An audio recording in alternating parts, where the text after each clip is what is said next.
Let's make some noise. Come on. Right, indeed, you are, Nick Foles. Everybody, let's make some noise because I'm back. I'm back. That's right. Final word with MattyB is returned. Start of yet another broadcast week. Sunday night, right as the weekend winds down and you're about ready to settle in for the work week that's to come. What better way to do that than with me? Because I will ensure you that I will soothe your fears, your trepidations. I will provide positive influences upon your sleep, and I will start you off on the right foot on your work week. That's what I do, man. They pay me to do. Welcome back to the final word and a rebirth period for the program here on the network, because as highly advertised throughout the week when I did appear on air, I was saying how my summer that was very, very, very binding. I mean, I had a lot going on this summer. Well, I'm done with that now as of Friday night. So it is my hope now that we will get back into a routine for the rest of this summer, into the fall, and to the meat of the sports calendar that is pretty much laid out in front of us. So perfect timing for me to come back. A little bit of a show promo for you right now. Tonight, obviously, you got me. Tomorrow night, you won't get me because I got postgame. Tuesday night, you'll get me. And Wednesday night, you'll get me. And Thursday night. So all but tomorrow night should be a final word show as of right now. So that's what I'm hoping everything kind of works itself out to. But I'm glad to be back. And once again, there's a plethora of stuff to get into. The Phillies complete a 4-game series with the Washington Nationals with a split and a series that took you all kinds of emotional ways. From the start of the series with the Johan Duran potential injury that ended up being absolutely nothing, to the lackluster, if not disastrous, return of Aaron Nola today. And all in between, the Phillies projected their offensive inabilities, their offensive prowess, and their character as they were able to fight their way back into a win today. But all that equaled a series split with the Washington Nationals as this maddening 2025 season continues. And now we're left with a whole bunch of other questions. And of course, I left out another big thing, the Zach Wheeler IL stint with a blood clot. So a very active weekend for the Phillies on and off the field. So I'm going to address a lot of that tonight. We can talk about the game today and some more. And I will speak of Aaron Nola again because that might be the biggest story so far for me going down the stretch of the season. Yeah, I know the Zach Wheeler thing seems a little bit bigger, but I have every faith and confidence that with Zach Wheeler will be cleared up in plenty of time for the postseason. I don't have that same confidence with Aaron Nola. And today was a very deafening cry that we might have made a mistake, or the Phillies might have made a mistake by giving him a 7-year contract. Because I think Aaron Nola might be done. And I mentioned a little bit on the post game today that, there's a few answers lying in AAA, and no, none of them are named Andrew Painter. Obviously, you have the usual suspects in Rangel, Seth Johnson, but you also have a new suspect. I mentioned him on the program today, Gene Cabrera, young Phillies pitcher that's rocketing up the system. I don't know if he's quite ready for the bright lights and big stages of the postseason, especially as a starter. But I definitely wouldn't mind seeing what he has come September, as we are kind of thin. And does this make you, with the situation with Wheeler, I'll throw Wheeler in there, and Nola, you add that in, and the inconsistencies with Lazaro and the second half swoons of Suarez, does this have a little bit of does anybody out there have buyer's remorse for sending Mick Abel away for Johan Duran? Yes, Johan Duran was a necessary piece, and it's been a nice added piece to this team. But if you can't get to him, then what the hell good is a closer going to do?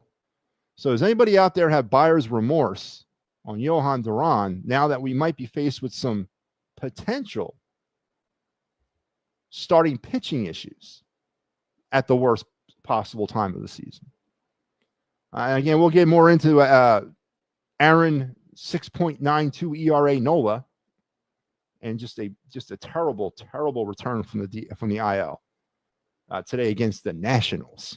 It's not like he stunk it up against the Dodgers or the Tigers or somebody like that. Man, he stunk it up against the Nationals.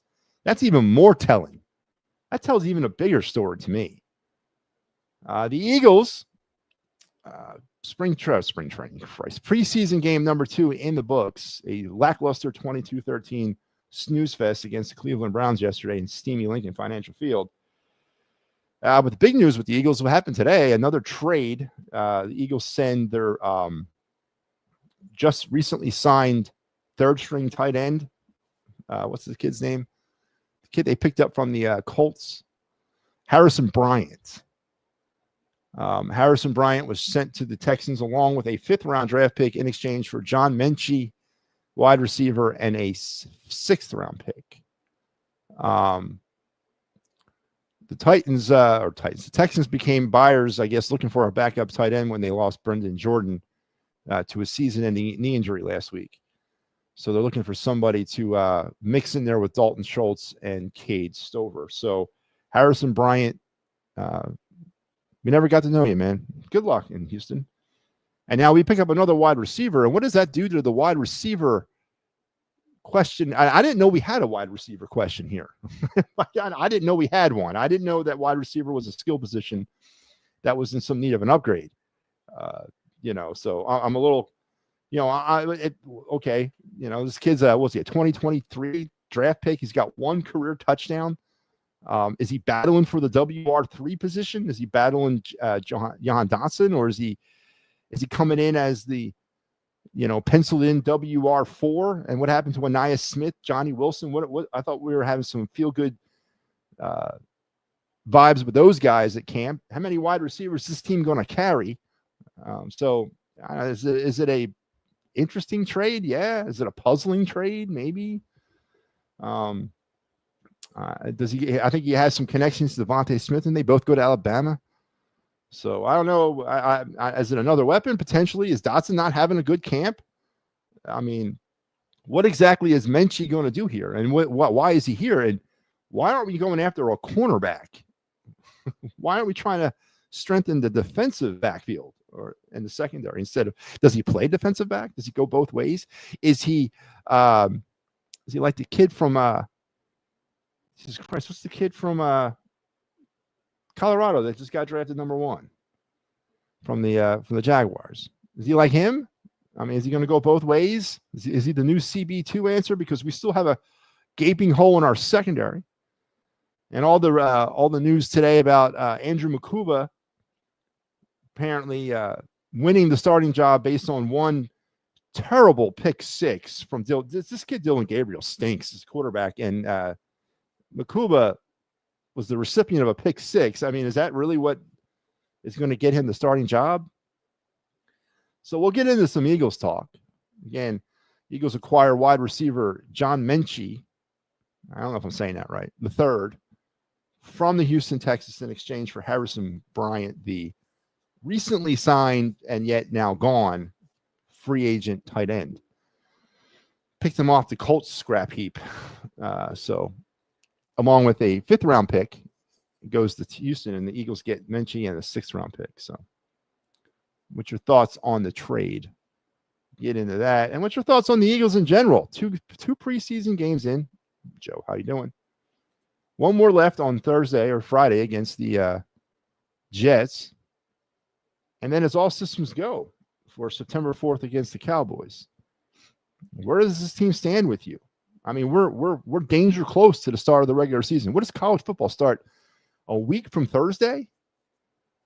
Isn't that when they start? Not this coming Thursday, but the following Thursday. I mean, is football season's really here? Good God. I mean, that's a good thing. But how are you feeling out there? The Eagle title defense is about to start for real. Is this team ready to defend successfully their Super Bowl title? So the Eagles are on the table. And of course, the other segments and any other questions you want to bring up, I'll be sure to answer here tonight. The day in Philadelphia sports history, your of the night segment, and of course, the vaunted MattyB card review are all on the table tonight as well. So let's get it going. Let's strap it in. Let's strap it on. Let's strap it up. Keep your head, hands, and feet inside the card at all times, and let's go. But before I do that, let's remind everybody out there that this show is brought to you by the fine folks at It's Rap Sports, makers of such fine quality programming as the Birds Fly By, the official Eagles postgame show of the It's Rap Sports Network. And it will be back on Friday night following Eagles Jets. Are the starters playing in this game? Does anybody feel that they might play? Are we never going to see any of the starters until the Cowboy game? But this will be the final preseason game, and we will have you covered right here on the It's a Rap Sports Network on Friday night following that game. So make sure you're standing by. And what's going on over here? Kaepernick's checking in. I heard on another podcast that A.J. Brown has a hamstring injury. He might not be ready for week 1. So that's the reasoning around Minchie is the a depth piece to cover for A.J. Brown. I mean,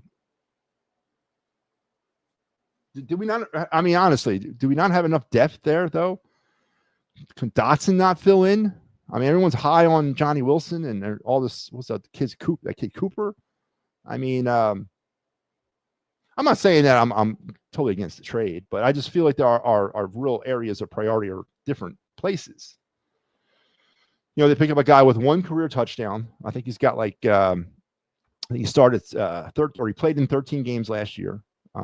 He's, wasn't CJ Stroud's favorite target down in Houston, but he's got a pedigree, comes from Alabama and whatnot. But I mean, and it's low reward, or I should say low risk, high reward, I guess, when you're looking at this. You give up a journeyman tight end, one of Howie Roseman's free agent signings, and you give up a 5th round draft pick. Now, the 5th round draft pick seems a little high, and all we got back was a 6th round pick. So, do I dare say Howie might not have won this trade?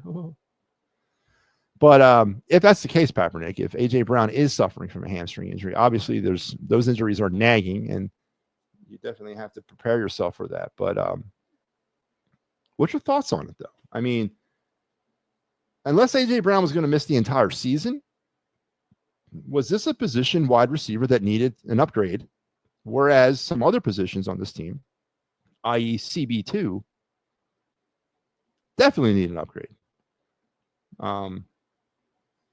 Yeah, so if that's the case and AJ's hurt, I get the reasoning behind that, but unless AJ's out for the whole season,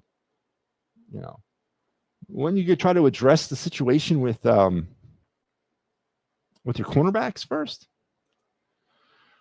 Eagles got their 6th pick and in the Gardner Johnson trade, and the Texans got their own 5th back plus. Yeah, I went over the details of the trade. As I said, it's not an earth-shattering deal. The Eagles are sticking their futures out for that. I get it.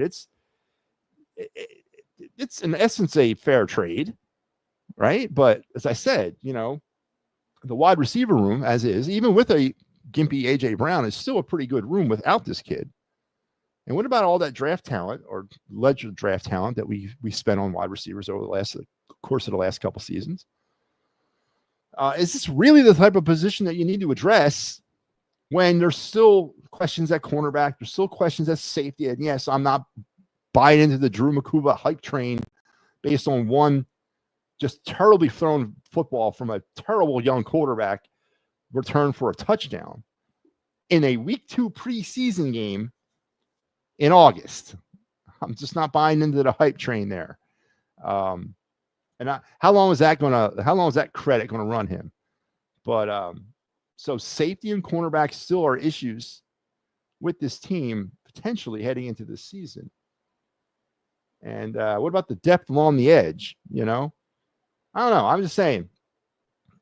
I still believe that they've done themselves no favors in how they addressed the defense this offseason and what they did to the defense this offseason. So I think all the emphasis should be placed on the defense to try to get them back to somewhat of a position that they were at the end of last season. But we'll see.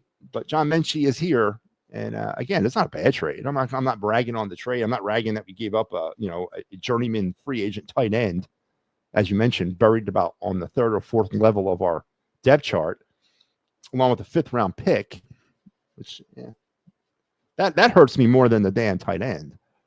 But I'm not saying it's a bad trade.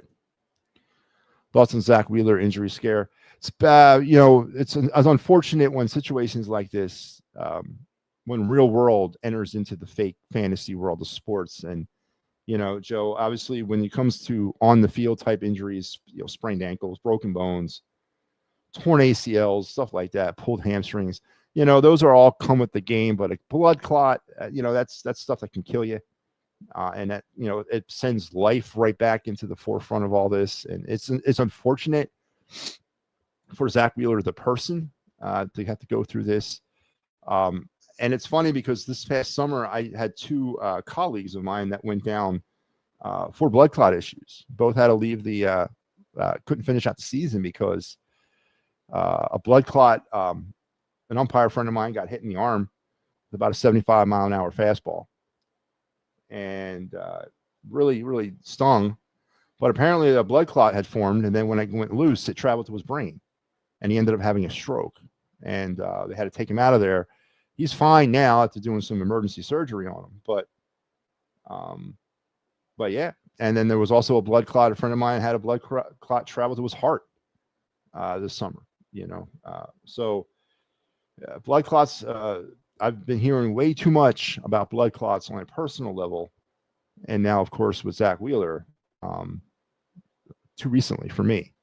But I hope a speedy recovery. And I obviously hope that for both Zach Wheeler, the man, and MattyB, the Phillies fan, it's very fast. So he can get back on the field and help his team compete for a World Series. But first things first, we got to make sure that it's not a significant blood clot injury, or it's not injury, but an issue, and that he's able to recover 100% before he's able to throw a baseball again. So all prayers and thoughts and best wishes go to Zach Wheeler and his family through this time.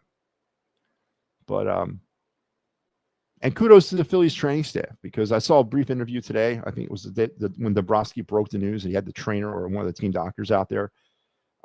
They were adamant by saying that this is not necessarily what was directly related to the shoulder stiffness, but this is something that might have come from it. So I don't, if this is a pathway to getting him injury free. And again, kudos to the staff for catching it in time. So it sucks.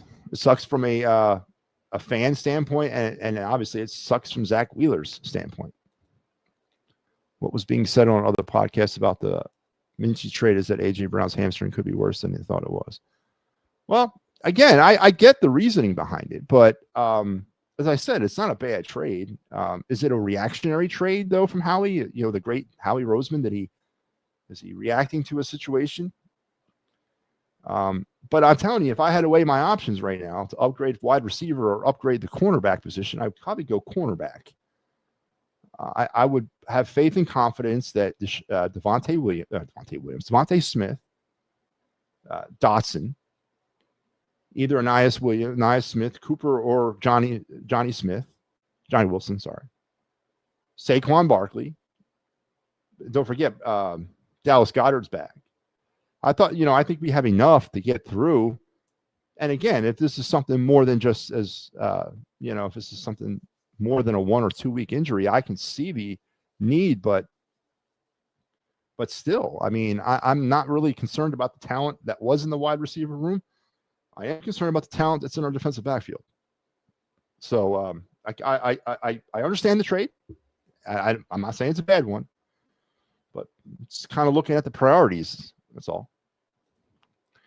I don't think the Eagles needed another wide receiver, like you said. I think they should be trying to figure out RCB2 as I am eating crow and Ringo. Eating crow. Well, listen, Pavernick. What made you think?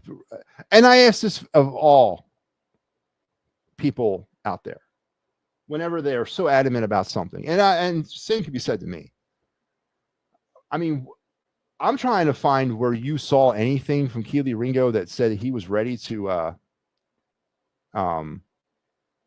step into the shoes of a and I'll just say it, Darius Slay. I mean, that's the position he'd be replacing. I mean, what did you see from Kelee Ringo at all in his career? And I'm asking this honestly, straight up. And I'm not trying to goat you or troll you out to be a homer. I'm not doing that. I'm asking you straight up, one-on-one, mano y mano. What did you ever see from Kelee Ringo that made you feel like he could step into an all-pro level position and fill that need? Because I get what we thought maybe we wanted to see, and I get what he was brought here as a draft pick to do, but he was never ever shown the ability to step up. And I know Vic Fangio, and I've heard him say it. Fangio doesn't care about your years of service. He doesn't care about your status, veteran, rookie, draft pick, whatever. If you show the ability to be on the field, you're going to play. Kelee Ringo barely did that, unless, of course, it was on special teams. So what was the basis of the Kelee Ringo hype is basically what I'm asking. And I don't want to hear, oh, well, I thought he would look, I thought Howie was right. Or I want to know what you saw from him on the field that made you feel like he was ready to step up. If the Eagles go into the season with Kelee Ringo as our second cornerback, Quinyon Mitchell is never going to see a football thrown at him all season long. He's never going to see one. He's going to fall asleep out there on his side because everything will be to the right side. Every pass. They're going to pick him apart on a daily basis. It's going to be ugly, man. It's going to be ugly. And then there's going to have to be a lot of safety covers and a lot of zones. And then again, safety is not our strongest position either. I mean, we may have a really big problem out there. And Quinyon Mitchell and Cooper DeJean, they may have to move DeJean to safety. I don't know, or I don't know what they're going to do there. But I don't know where you saw. Again, I go back to the Kelee Ringo thing.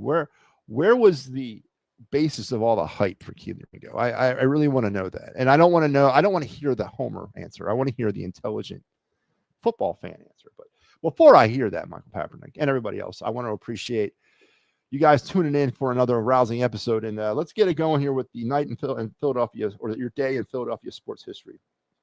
Back on this day in 2001, the Summer X Games. Yeah, you guys remember those? Landed in Philadelphia for the first time.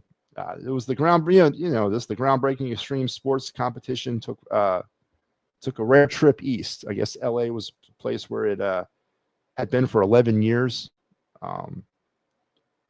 But in 2001, it came to Philadelphia, and it was so successful that it actually returned to Philadelphia in 2002. I never got into the X Games, the winter or summer versions. I know it was popular. Do they even still do it?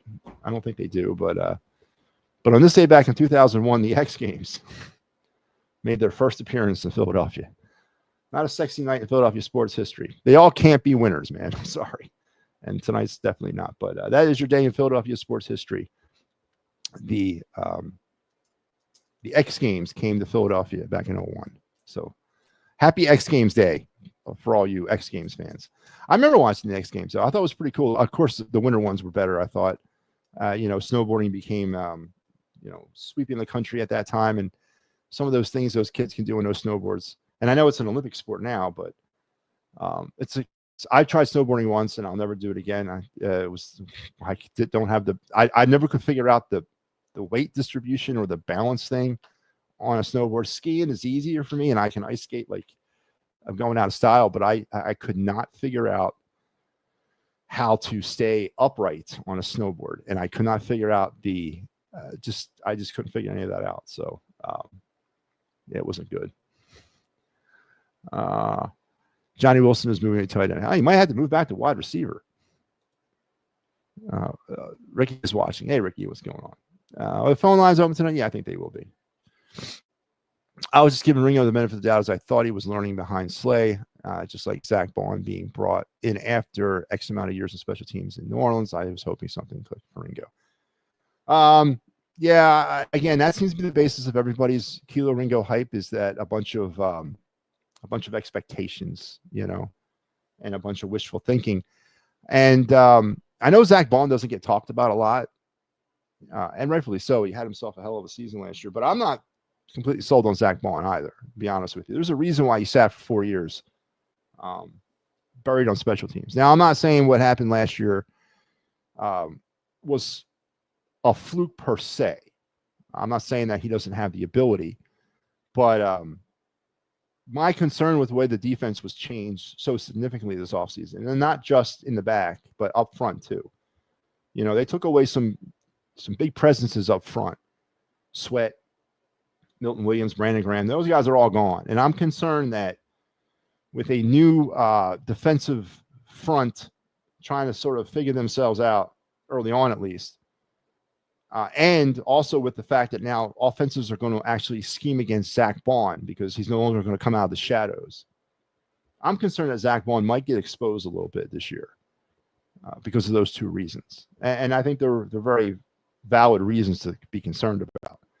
Everyone seems to think that this, on September 4th, this is going to be the start of the, 2024 Part 2 season. It's not. It's a whole other season.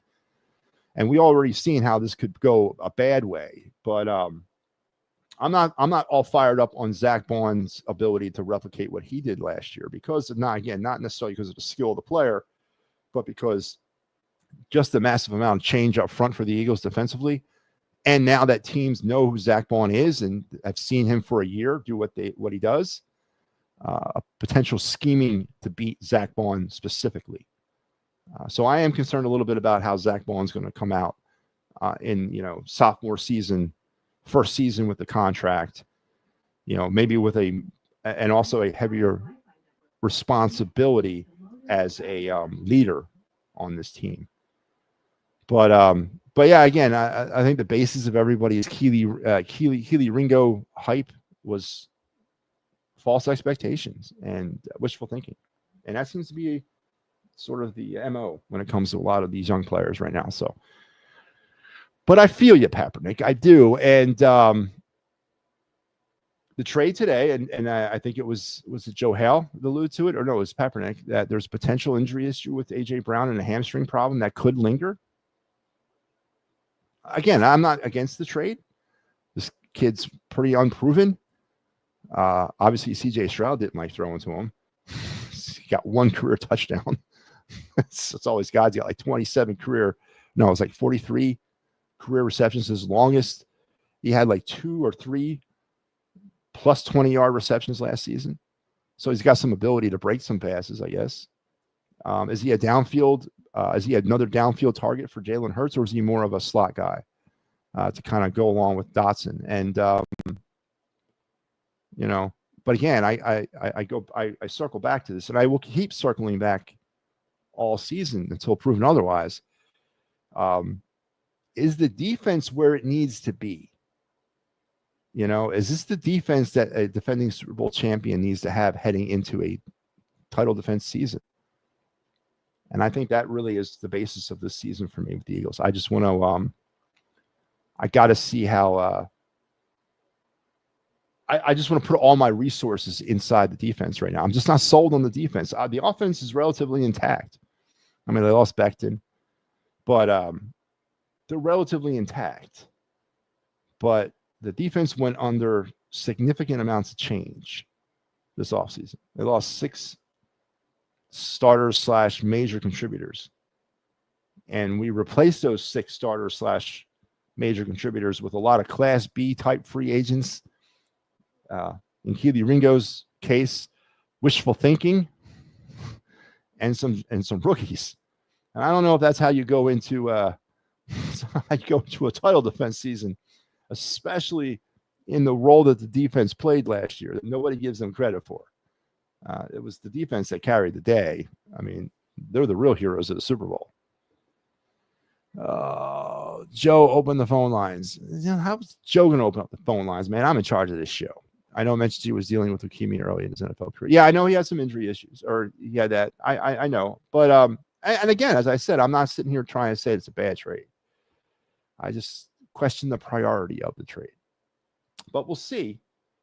I wonder if he gets any reps this week against the Jets. But we are danger close to the start of the season.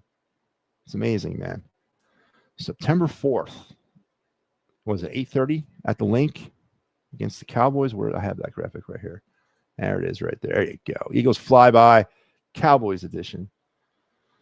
Opening day. And, of course, that'll be preceded by the Birds Blast with Kyle Quinn. We've actually had a change to this. I got to update this graphic. I just talked to Kyle today. We are going to do the show on Tuesday, September 2nd at 7. We're going to flex it out another week. And we're going to come at you hot and heavy 2 days before the start of the season. I don't think we've ever done that before, but hey, it'll be fun. So the season 6 premiere of the Birds Blast with Kyle Quinn will be on Tuesday, September 2nd at 7 p.m., not the 28th of August. I'll change that tonight and get updated stuff out there for you. So the Eagles, and then let's talk about the game itself. Now, this, of course, was a game that just featured DTR. Let's talk about DTR. I mean, what do I say about that? I know he wasn't playing with the starters.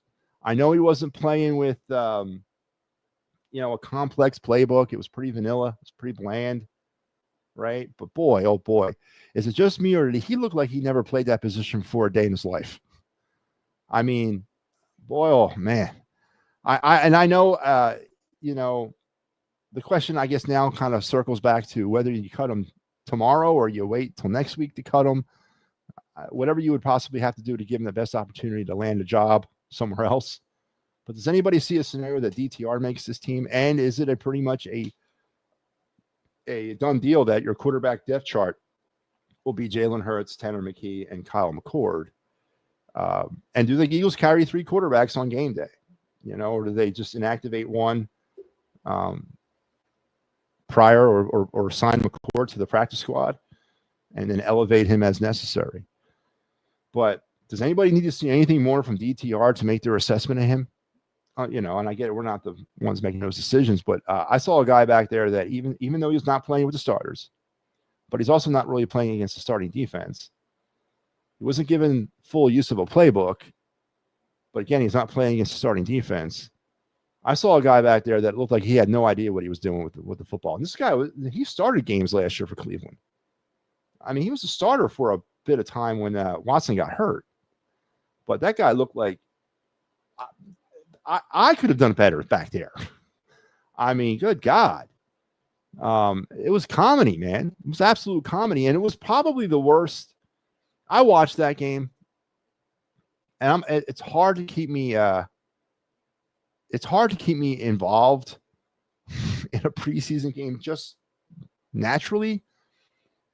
And I think I was doing other things, but I was watching that game, and boy, oh boy, that guy was terrible, man. I mean, and so was Dylan Gabriel. It was just a bad game with some bad players who were trying to fight for jobs. And I understand the basis of the game and who was playing in it. But gee, oh, man. I mean, I thought I was watching like a UFL game. That's how bad the talent was out there. And that's how bad the play was. And DTR, man. Whew. Is there any redeeming qualities in him? Does he still have a chance? And if he makes the team, what does that say about Kyle McCord? Who actually I thought played pretty well when he got in there. But DTR, man.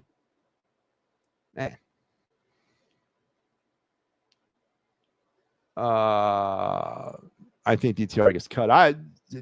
Joe, I don't think that there's much argument there from anybody. The question might be now when. I keep hearing everybody wants safety Justin Simmons, but it comes to me, it concerns me on why he's still available and how the Texans took Jalen Mills over Simmons. Well, don't forget, this is not the first time we've gone around about Justin Simmons. This is like second year in a row now we're talking about picking him up, and no one has. There's obviously something there that no one wants to touch. If not, the magical, mystical Howie Roseman would have already added him probably a year ago, honestly. So there's probably something out there about Justin Simmons that nobody wants to touch. So yeah, DTR looks scared. Hell, he didn't look scared, man. He looked like he had no idea what he was doing. Like I slept at a Holiday Inn Express last night, man. I'm not a real quarterback. What are you doing? Where did I get this helmet? Where'd you guys all come from? That's what it looked like to me. It looked like to me that he was completely out of his element. He was completely like, again, I'll use me again. It was like they put me in there and said, MattyB, do your best, stay alive. I was like, geez, dude, man. I mean, it wasn't even like competitive. It was not even competitive. And as a man, as a prideful man, as an alpha male, as an athlete, you would just be better, give a better performance just to save face. That was terrible, man. It's terrible. Just cut the ball. I agree. So Jalen Hurts, Tanner McKee, and Kyle McCord. But does Kyle McCord dress on game day, or is he an elevated decision week to week? I think you go with two quarterbacks. You put Kyle McCord on the practice squad, and as I said, elevate him as necessary. There will be updated stuff on Facebook. For who? I get the reason why the NFL traded for, why they traded for DTR was because he can do similar things Jalen does, but I don't see any of that. And if I don't want Jalen Hurts replicating anything that DTR can do. I get it, but did DTR even attempt to get out of the pocket at all? I mean, they had him pretty much back in the pocket the entire game, and maybe that was the problem too. Maybe they wanted to see how he did as a pocket passer, but again, he wasn't running with a full playbook. It was a very watered down, vanilla offense. But still, man, save some face, brother. Jeez Louise, man. But it was terrible. Just a terrible game. We're kind of done with the preseason, ready for it to go. Bye-bye. But we got to wait one more week. And there you go, folks. So the phone lines are open. There's the link right there. If you want to join the conversation directly with me, one-on-one, just click that link. It'll take you to our StreamYard backstage. Make sure you have some way to communicate with me. Either I prefer audio because I can't. I can see you great, but if I can't hear you, then we're pretty much stuck. But you don't need a camera, but you need a way to talk to me. So phone lines are open tonight, as promised. If Fangio wanted Simmons, he'd be an Eagle. Just like you said, there's something that Fangio does not want to deal with. Yeah, again, this is not the first Justin Simmons, rumor mill that we've heard here. This started last year, I believe, and nothing came of that. And I think it began the trade deadline the year before that. Might have been the first of it, but yeah, there's something there. I would play McCord the whole game coming week. What about Jalen friggin' Hurts, man? Huh? Does Jalen Hurts get any kind of reps this preseason? Do we see him for one series? At what point are the starters not playing? I mean, is that? I don't remember. I mean, has that been happening lately? Is the starters don't play at all? Is that why September football stinks so bad? Because you're trying to get the starters their reps during the regular season? Does anybody else want to see a starter play? Just to see it? But I think you'll see. You know what? I think they'll do halves. I think McKee will start, and then McCord will play the second half. What do you think? What do you guys think about that? Or if DTR is still there, maybe he plays the final quarter so teams can get some tape on him. I don't know. Should be interesting to see what they do. The Eagles. I don't know what that means. All right, well, I see we got one waiting. Let's bring him on here. Ricky, how are you tonight, sir?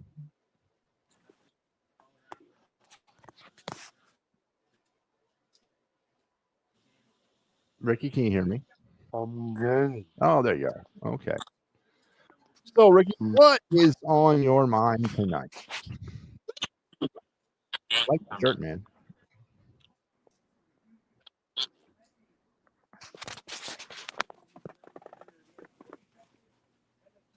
Like go Phillies. Indeed, Ricky Deal. Let's go Phillies. Ricky, Zach Wheeler on the IR with a blood clot. Aaron Nola looking like he's. Ricky, can you still hear me? You still there? I think he's still there. Aaron Nola pitching batting practice today. Yohan Durant escaping the jaws of. You know how bad it would have been if Yohan Durant actually did get hurt? How bad of a weekend would it be for the Phillies if Durant actually got hurt and he was going to be put on the DL? So we would have lost 3 pitchers in a span of 3 days. But anyway, with the sending to the IL of Wheeler with a pretty serious situation with the blood clot, and then Aaron Nola just seeming like he might be cooked.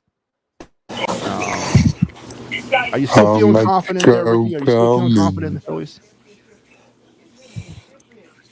Mr. Matt. What's up? Can you hear me?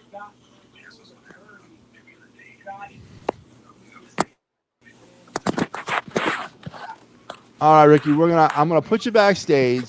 Let's see if we can get you. Get your situation. Stay there. Try to get your technical situation worked out. I'll bring you back. Let's bring Joe Hale on. So, what's your name and where are you calling from? From Dirty Jersey.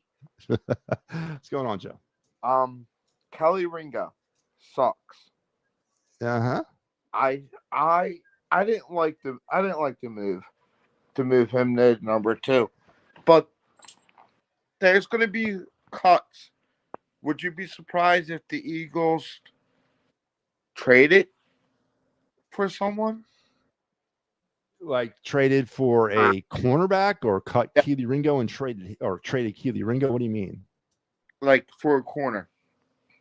No, I would not. I mean, they already did it, right? They traded for the kid out of the Raiders, who looked just as lost as the others did on Saturday. Well, that was Bennett's first week of practice with the team. But but my theory is Cooper John is going to go to that corner. I'm fine with that. So who's in the slot? The guy from the Giants that everybody wanted. Dory Jackson? Yes. So you're going to move Dory Jackson, who's never played the slot, into the slot, and you're going to move Cooper DeJean, who probably could be. I listen. I get it. I know the rumor out there is that DeJean doesn't want to play the slot. He'd rather play outside. So, and I'm sure every defensive back doesn't want to play the slot. In college, DeJean played both slot and corner, and safety also. But but of course, in 2024, he played the slot at some kind of crazy level for the Eagles, and was pivotal in winning that Super Bowl with that pick 6. So again, I don't know if that's the right thing to do, but you're right. It might have to happen out of necessity, Joe, because I don't know if the Eagles can solve the problem at CB2 2 weeks before the season starts. So you were Ricky about Zach Wheeler. Well, what was that? You were asking Ricky's thoughts about Zach Wheeler. I had to chime in. I was asking about more than that. I'm asking about the overall what happened to the pitching staff this weekend, especially Nola and Wheeler. And how concerned are you now with the pitching? I'm more concerned, but I did talk to my sister, a doctor, and I asked her how long does she think Wheeler is going to be out. And with the treatment and medicine, he could be out up until the playoffs. So he could be out till October. Yes. I'm fine with that, though. So am I. Just as long as he's back for October. Yes. So they got it under control because who was it? Dave Dombrowski put out a tweet, everything's going to be fine, which I believe he everything will be fine. Because if you look at the Duran injury scare, he was the first one that tweeted out, I'm fine to go. Yeah, and listen, I think, as I said in the show or a little earlier, this is one of those situations where life intersects fantasy, and above and beyond, you just want to see Zach Wheeler be healthy. You don't want this, because this could kill you. I mean, a blood clot could kill you. Yeah. And that's obviously, nobody wants that. And, putting baseball aside for a second, just get him, just make sure that he lives and has a great life. So, but you can't really And then with the Johan Duran thing, and thank God that he literally walked away from that, and that wasn't anything. But can you imagine if the Duran situation, say he broke his foot, and then you lose Wheeler, and then Nola goes out there looking like he's throwing batting practice at Little League? I mean, this town would be going crazy right now with the state of the pitching. You're right. But Thoughts? what's your thoughts on Aaron Nola there, Joe? Real quick before I let you go, how are you feeling about Aaron Nola? Is he cooked? He's cooked. But I don't know what to do. So playoff time, when Wheeler comes back, you got a 3-man rotation. Who would it be? It's going to have to be Wheeler, Sanchez, Luzardo. No. You have to. No. Here's why. I'm going to argue with that. And I asked Mike and Al, and they agree with me. You put Luzardo. Mike and Al agreed with you, so it must be so. And I was talking to Steve. Shout out to Steve Fuentes, by the way. You put Luzardo in a bullpen and move Rangers to that spot. So you put Luzardo in the pen and you move Ranger into the 3 slot, into that 3rd position? Okay. I'm fine with now, that. I know Rangers had his postseason performances have been pretty good.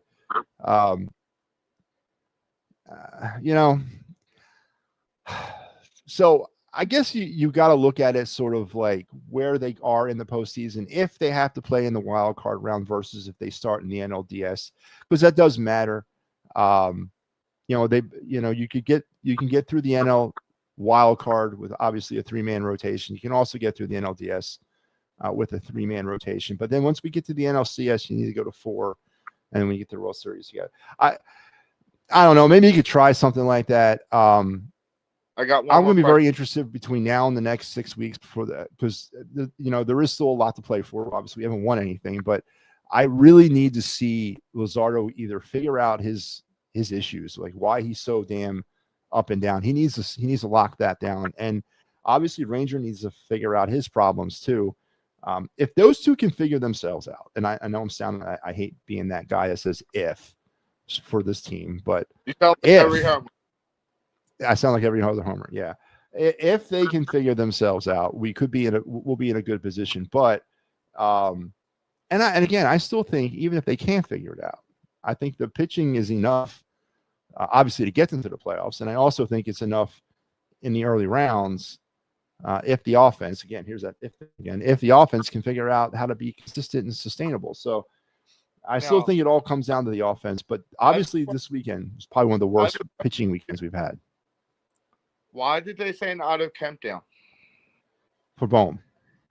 No, they should have sent Wilson down. Well, Rob Thompson said Kemp needs to play every day, and he's not going to play every day with Bohm. So and that's true. But I don't know how much you believe that. Call 2 guys. Who do you call up? Pitching or position? What do you mean? September call-ups. Who do you call up? Because that's when the roster is expand now. Yep, you can go 26 to 28. I mentioned Gene Cabrera, the AA pitcher right now. I just want to see what he can do at the major league level. I don't have any aspirations of postseason play with him, but I want to see how he does against major league hitting, just for a sample size, 2 or 3 starts. I would love to see Crawford. And then Crawford, yeah. Or Painter. No, Painter needs to figure himself out first. Painter needs to finish the season in AAA, and we go from there next year. And then Painter alone. It's activated. What's that? Alvarado's back tomorrow, I believe. 19th, yeah. But only for the regular season. Hey, I would use him and give Duran a little bit of more rest. Yeah, I mean, we could use him to get to the playoffs. Absolutely. And the Brewers lost, which is good. That 14-game winning streak has ended. Yes, I saw that earlier. All right, Joe. Listen, man, thanks for popping in. No show tomorrow night, but we'll be back on Tuesday. Got you. All right, man. Joe Hale. Always good to hear from Joe. All right, so the phone lines are open. If you guys want to hop on, you can. But the show must go on. So let's pivot. But listen, I do want to comment again on what Joe said. The two call-ups, and this is what I don't like when baseball changes things to me that worked. I get it. I loved it when we blow the roster out from 25 to 40 players back in the day. I love those dugouts that have people crawling all over the place and you can't move. That's just fun September baseball. And you have an opportunity to mix and match people in and out at the high level of competition, But in the Phillies situation this year, it's a little different because with the pitching concerns right now, do you call up just two pitchers?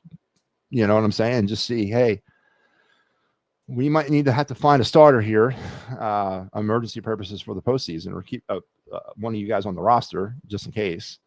So do you bring up as Joe Hale said, an Andrew Painter, and then as I said, maybe a Gene Cabrera from Double-A, but I don't have no aspirations on Gene Cabrera making the postseason roster.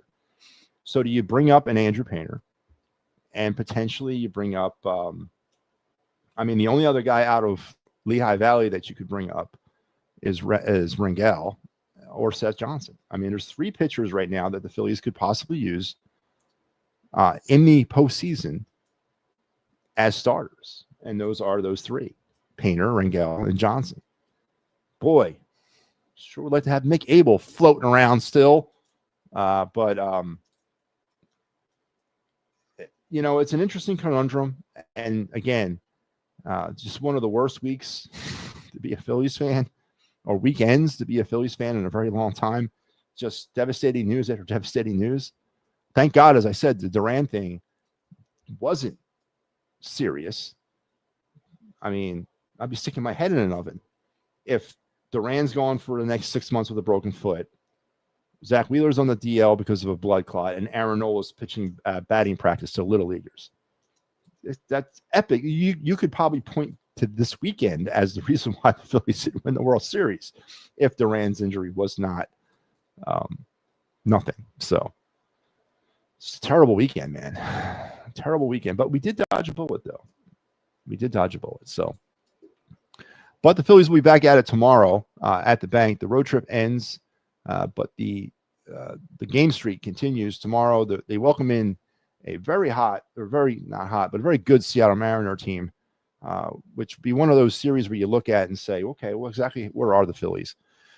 And here's your Fighting's final lineup for this week. I got you tomorrow night, so that's why there's no final word. Steve Fuentes will be back in the seat on Tuesday, and then I have you for the Wednesday afternoon game. Little business person special action at the bank on Wednesday. So make sure you're tuned in to the It's a Wrap Sports Network for the Fighting's final, immediately following all Phillies games. Let's go to the Of the Night segment.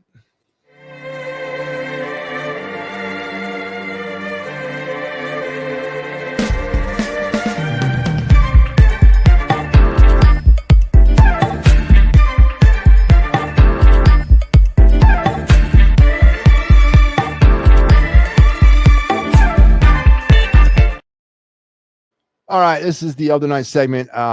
As you can see by the pretty high-tech graphic there, it's the part of the show where we jump into either a Phillies prospect, a Flyers prospect, a Phillies spotlighted player, if this was right before the baseball season, a Flyers spotlighted player, and this is right before the hockey season, a Phillies draft prospect, or a draft prospect for either the Phillies or the Flyers. And keeping in theme, we started redoing this segment last week. We are highlighting the Flyers right now, and we're spotlighting some of the players. This is my opportunity to mix the Flyers in to the conversation in mid-August. We've already ran through a few players as we get ready to hopefully dodge a record-setting season for the Flyers. For those of you out there who are not aware, and then you'll be hearing me say this a lot this season, the Flyers as a franchise have never missed the playoffs 6 consecutive seasons. Never have done that in the history of this organization. They've missed it 5 times, a bunch of times, but never have they gone 6 years without making the playoffs. And guess what this year is? That's right. If the Flyers do not qualify for the playoffs this year, it'll be the 6th straight season that they have not qualified. So a lot, I don't know if a lot's hanging in the balance here. I don't think that's really driving the Flyers' thought process into this season, as they don't want to be that team. But I don't want to see that happen. God knows what we've been deprived of playoff hockey long enough here. I don't want to go another year, but I have my concerns about the Flyers. And if you know me, hockey is probably my number 2, right behind baseball. And I've given Danny B and Keith Jones a large berth in this process of rebuilding. I've been very patient with it. And I realize the end state is a Stanley Cup, not a playoff berth. I do understand that. But you want to see noticeable progression from your team as you move through these steps of the rebuild. Now, to set the chessboard at this stage of August of 2025, 2 months before the season starts, I'm not feeling it right now for the Flyers. I don't think they've improved at all from last year. I think they've gone in some directions backwards. They had a draft in which they landed some talent, as every draft seems to have done over the last 5 years.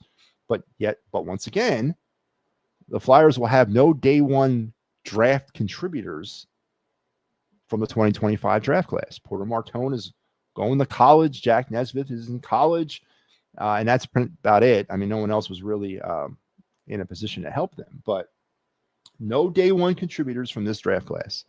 So that's, per par. Now, there are the other draft classes that might be able to step up. Oliver Bonk, Denver Barkey, Jetlachenko. Those are names that you might be hearing more and more as training camp starts. But, and that's how you do this. But, the addition of Trevor Zegras is a decent move. It could potentially give them more offense. The Dan Vladar move is nothing different than what they've done. And I understand what the end state with the goalie position is. They have 2 prospects that are warming up in the bullpen right now that are going to get their shot, and you don't want to invest. And then there wasn't really anything out there to invest in to begin with when it came to free agent goalies, but you don't want to invest in something where you've already invested very high draft capital in the next 2 victims in the Flyers goaltending sweepstakes. I get that. But I don't see the goaltending situation as anything different than it will be from last season. Is Vladar a step up from Vadotov and Kovasov? Yeah, maybe. But is he that much of a step up that it propels the Flyers into the playoffs? No, he's not. And it's going to be a 1A, 1B thing with him and Urson. They still don't have a second line left wing. I don't even know who that is. I can't see him on the roster right now. So Rick Tockett's the new head coach. Man, maybe it breathes some new life into this team and unlocks some levels of play on some of these players. Yeah, maybe, but I'm less optimistic heading into this season than I was heading into last season. And I shouldn't be like that, especially when you're supposed to take steps forward in a rebuild. But with that being said, I'm still on board. But let's talk about our Flyers spotlighted player of the night. I think the last player we did was Tyson Forster, who I honestly believe is one of the keys to the future of this team in this franchise. And he needs to continue his offensive maturation process. And I think this guy falls right in the same boat with Tyson Forster. And that would be Mr. Noah Cates, our left winger, a former line mate of Tyson Forster, and probably a line mate again this year. 78 games played last year for Cates, 18 goals, 21 points, or 21 assists, 37 points, and a very impressive +3 and a plus and minus. The first Flyer that we've highlighted that has anything on the plus side of the plus minus. He's the first one. Cates is the younger brother of Jackson Cates, who was at one time a Flyers prospect. Cates earned his way onto this team through hard work. Nothing short of that, right? Tortorella loved his work ethic. Tortorella loved him.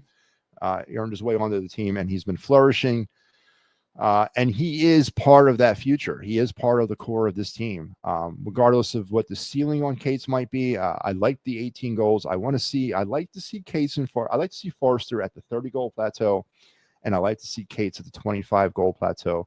Obviously, the assists need to be a little bit more than 21, but that's on par with what the Flyers were last year. But I thought he took another step offensively himself last year. And that's a positive sign, and we got to keep building upon that, especially with this young core and with Noah Cates specifically, because these are the next wave of players that are going to be the future of this team. And last year, when the purge occurred and they sent Morgan Frost, Joel Farabee, and then eventually Scott Lawton out of here, it was obvious that the Flyers had bought in on Forrester, Cates, Brink, guys like that. So they got to continue building themselves and continue their maturation process. And they're not bad players to build around. They're not. They just got to, obviously we got to get more scorers here, but we got a good young core. I'll give you that. But and they're all growing together and they're all figuring this thing out together. But an impressive 18-goal season from Noah Cates. He's a scrappy guy. He's not afraid to go in the corners. He's a hard worker. Work ethic is his middle name. Noah Work Ethic Cates is his name. But he's a very good young player. Had a very good positive season, and he needs to continue to progress. And the Flyers will get better around him. But the Flyers also need to give Noah Cates, Tyson Forrester, Bobby Brink, Mitch Koff, Zebres, all those guys help. Help. Need help. But there you have it. Your Flyer Spotlight Player of the Night, Noah Cates. All right. Let's get into that point of the show, man. We're over an hour.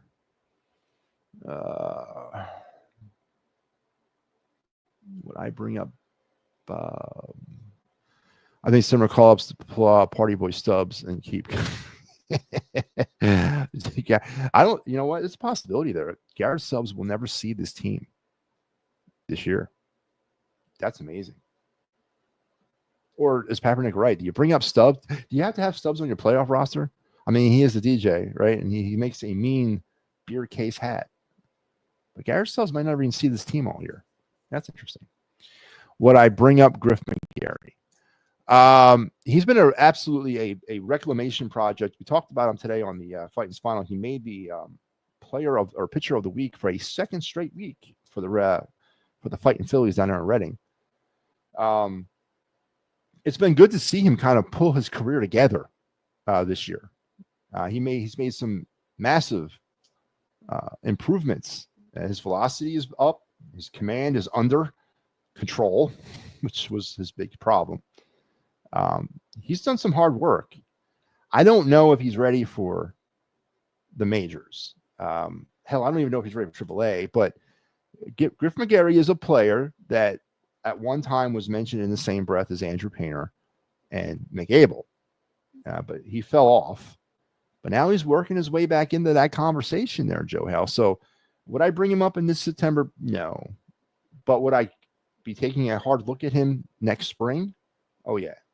And is he on the 5-meter target list of potential replacement pitchers, starters of the future? Yeah, he might be if he continues working like this. But he's had himself a very, very good season that's really sort of put him back in the conversation. He started the season out in low A. I don't know if he was on rehab, and then he moved up to high A, where he spent a few months, and now he's up to double A, and he's been there for a minute. So he's sort of kind of reworking his way through the Philly minor league system. But I'm liking what I'm seeing from McGarry. I really am. And he's definitely recaptured my attention. So, no, to answer your question, I wouldn't bring him up, but I would definitely be keeping an eye on him. Before the Flyers start, can you do the Flyers wrap-up? I will. I got to talk to Mike about it. We're going to get it done this week or next week. And then we'll come back with our preview show. We'll do that. I promise, Joe. I promise. All right. So, again, the phones are still open if you want to jump on in. I'll put the link back up there. And there it is. Wait, is it? It's going to go back up there here in a second. So if you want to get in, you can here right before the end. of the show. And by the way, we lost Ricky there. Ricky, we lost. I was not able to hear you, and then I couldn't see you there for a while too. So just try again on Wednesday night or Monday night, Tuesday night when we have the show again, Ricky. I'm sorry that I had to drop you, but I couldn't hear you. But no offense there, Ricky. It's not personal, of course. You're a much valued contributor to this program. But let's take her down the home stretch here, shall we?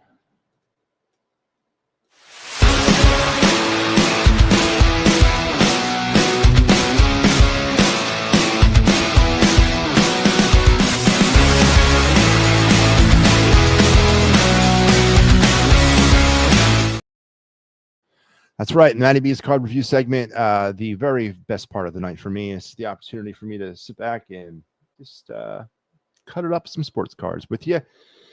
It's my own personal collection that actually grew substantially over the weekend. My wife surprised me with about 300 random baseball cards. That took me about 3 hours to sort. Nothing major in that pile, but some decent little cards, you know. But, you know, it's fun to have to, go back into the old sorting process that, I had to do last year and all that. But yeah, I probably picked up about 300 to 400 additional cards over the weekend. So that's pretty good. But tonight we're going to stay in the modern era of baseball cards. And again, I want to define the modern era. The modern era in card collecting, of course, is probably about 2000 and beyond. Anything less than the year 2000, you're back in the wax era. You're back in the dinosaur days of baseball cards when they came with gum in the pack. So that's kind of what I mean by the modern era of baseball cards. And tonight we're going to focus in on the 2020 Topps Series 1. Actually, I don't think this was a Series 1. This was just straight. This was still when Topps was only doing one series or two series. They weren't massive as they are now, but this is from the Topps 2020 series. This is the 35th anniversary series. This is the series of cards that had that 35th anniversary stamp on them. And this is a rare nugget that was found in that set. This is a player that has definitely scratched out a name for himself, aside from what his father did when he was a baseball player. And he's done it north of the border, up there in Toronto. A very young, talented ball player who essentially is the face of that franchise up there. Rightfully so. He's a scrappy player, and I like him a lot. And I speak, of course, of Bo Bichette, and this is his 2020 Topps rookie card, as, of course, demonstrated by the rookie card shield there on the bottom left-hand side of the card. Again, there's that 35th anniversary stamp there on the front. This was now this in the maturation of Topps, specifically moving out of the wax pack into the modern age or the digital age, whatever you want to call this. This is when Topps started messing with the layouts of the cards. The border, as you can see, is pretty much non-existent on this card. It's a very small portion of the card. The entire player takes up just about the entire front of the card. Now, the Blue Jays, the logo and the name and position are pretty big on this set. They've gotten smaller over the years and different types of refinement, but this is a pretty card. I like this card. I like the layout of it. I'm a big fan of the full frontal part of the card being of the player, and not paying any attention or extra attention to the borders. And of course, the 35th anniversary stamp. This is a really smart looking card. Now, this card financially is all over the place. I've seen them for as cheap as about $10, and I've also seen them this exact version. I've seen them go for $500. Bo Bichette's a hot name, and Bo Bichette rookie card is a hot prospect and a hot commodity. But I fear Bo Bichette will not have a Hall of Fame career when it's all said and done with. But this is one of those cards that if you're a seller of cards, if you're trying to move off of a card, you really, really got to sell, I think, low. Not low. Like I think I'm selling one of these cards currently on a site for about $70. So, and I think that's fair. This is my card is ungraded. Now, when I say the $300 versions, those are graded PSA 10s. My card's not graded. Now, I'm not saying that I don't have a PSA 10. I'm just telling you I don't have it. I don't have it graded. But whenever you're trying to sell cards, you kind of have to land in the middle of the fair market raw card value and also the potential of a PSA 10. You know what I'm saying? If it's not graded. So, but this card is surprisingly very financial right now. It's a hot topic. It's a hot prospect, and you can make a pretty penny off of it if you sell it to the right person. And again, so there's the 2020 rookie card, Bo Bichette, Topps 35th anniversary, and here is my version right here. Very clean card. This has got absolutely no errors, no malfunctions. The cards are sharp, or the corners are sharp. Centering is very good on this card. At the very least bit, I think I got a 9. I don't know. I mean, I'm not a grader, and I don't know how they do the process there, but I think I have a 9 at the very minimum. So as I'm selling this card, I think for like $70 right now, and I think I might get it. The market exists for this card at $70. So, but definitely one of my better cards that I have in my collection. And there you have it. Tonight's card review, Bo Bichette. And I actually have his dad's cards too. I have a few Dante Bichette's laying around. I should sell them together. See if I can get any money for them. I never even thought about packaging them together. But good young player for the Blue Jays. Face of the franchise up there. If you've ever been to Rogers Center, which I actually went to this summer. He's definitely all over a lot of their signs. But a really smart-looking card, and one of the very first cards that Topps decided to go into the modern age with, the 2020 Topps set. So there you go, man. The MattyB's card review of Bo Bichette. Dang, yeah, he's a decent player, Joe. I agree. All right, folks, that is it, man. I think we're gonna call it a night here. I want to thank everybody, Ricky, Joe, Papernick, all the usual suspects for chiming in tonight. Interesting weekend for the Phillies. There was a lot of bad news this weekend, but there was some good. The bad news about Zach Wheeler and the bad news about Aaron Nola. But the good news about Johan Duran not being seriously hurt, and the good news about today's win. We really didn't get into today's game too much more, but it was a very good character win. Even though they blew a 6-0 lead, or Nola did, but they were able to fight back and get right back into that game. So you got to take some positives out of that game. And I am. Seattle's coming into town tomorrow. Interesting series. We got you covered on the Titans final. The Eagles had a very blah preseason game where DTR looks like a man who has no idea what he's doing as a quarterback. Probably needs to be cut.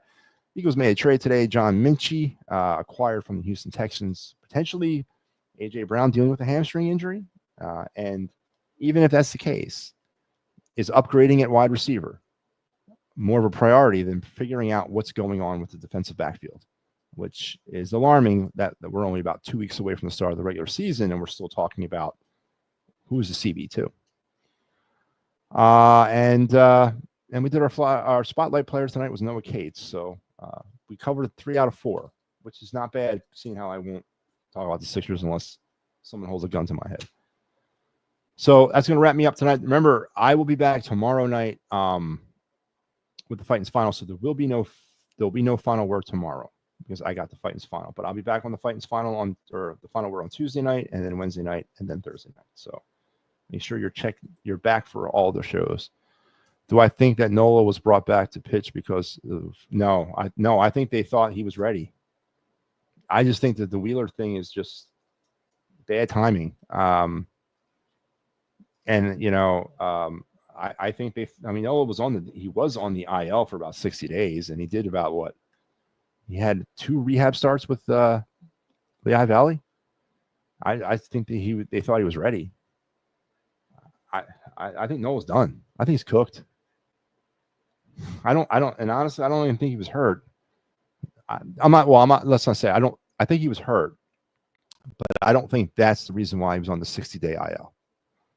I think they were trying to figure out maybe strengthening his arm a bit. I think they were really, the velocity was a problem. And I think they were trying to take some time to maybe get his arm stronger. but I don't think it was the injury. I think they said it was an injury, and I'm not saying he wasn't hurt, but that's not why I think he was on the 60-day IL. I think the Phillies are panicking about Aaron Nola right now. I really do. But we'll continue that conversation tomorrow or after he pitches again, which I'm sure he will. But you guys have a great rest of your night. Thank you for joining in. Remember to like, share, and subscribe the It's a Wrap Sports Network and this show and all the other great fine programs we have on the network out to all your friends. We could definitely use the help. And we're growing by the day. We got the Penn State post-game show coming this fall. We also have a prop betting for entertainment purposes only show coming here this fall. And you got the Clear the Ice coming back, and you got if Pat can ever figure out his internet, we're discussing a Sixers post-game show. Discussing it. I don't know if I'm ready to do that, but we're discussing a Sixers post-game show for this season. So more things are coming. More things are coming. If Wheeler didn't have a blood clot, would Nola been back to pitcher? Would they have waited? Well, whose turn was it? It wasn't Wheeler's turn, was it? Was Wheeler supposed to pitch today? I thought Nola was already predetermined to pitch today, like during the week. I was hearing about Nola pitching today back on Tuesday. I don't know. Was it Wheeler's turn? I don't know. I don't know if that was all predetermined. I don't think so, but I don't know. Thank you, Patrick. And thank you guys out there for sticking up with me. And you guys have a great rest of your night and even better tomorrow. And make sure you're checking out the Fighting's Final tomorrow night with yours truly, as I'll be the first one to take you into the Mariners series. So make sure you continue to. So it wasn't his turn to pitch today. No, right. Wheeler pitched yesterday. He pitched that game. I thought that was somebody else. Good God, man. Why do I not put Wheeler in that game yesterday? The 6-2 game, right? That they won? That was Wheeler? Oh, that's right. He struggled early on, right? No, wait. I thought he pitched Friday. Or was that Luzardo? I don't know. Whatever. Today wasn't his day to pitch. So, no, I think Nola was brought back to pitch today. I was hearing Nola pitching today back on Tuesday. So, yeah, I don't think they had anything to do with each other. We'll talk again tomorrow night from the Fighting's Final, and then please continue to watch and keep your ears and eyes open for new stuff coming on the network. I will see you guys tomorrow night on the Fighting's Final. Have a great rest of your night and an even better tomorrow.